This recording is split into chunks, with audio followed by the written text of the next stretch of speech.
For most people, one mortgage is more than enough. But what about a whole portfolio of property investments? We've seen a lot of people can create wealth by heading down that path. So what do you need to consider before doubling or even tripling down in the property market?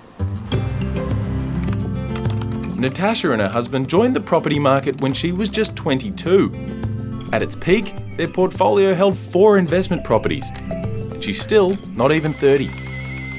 So what did you end up buying at 22? We purchased an investment property and we were introduced to a buyer's advocate to help us actually locate a property so that we can focus on buying a property purely based on an investment criteria rather than an emotional criteria.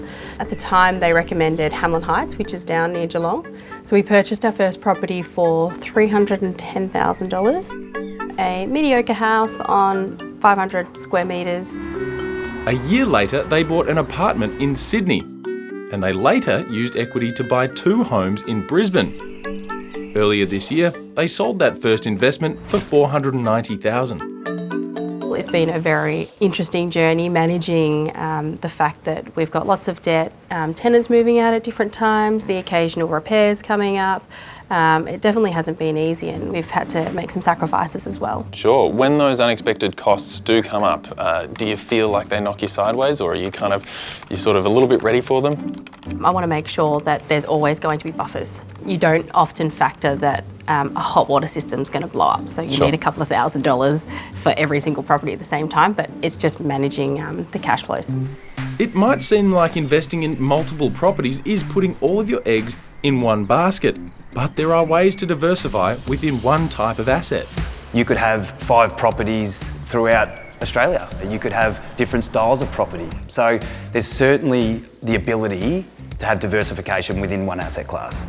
You hear a lot about rent vesting versus buying a home to live in and then investing.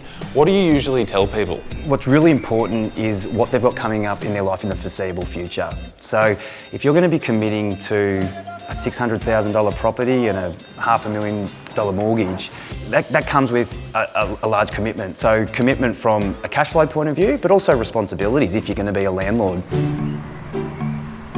For Natasha, property just makes sense. What would you say to a 22-year-old who is hoping to go down the same sort of path that you did? Start young, because time is everyone's biggest asset.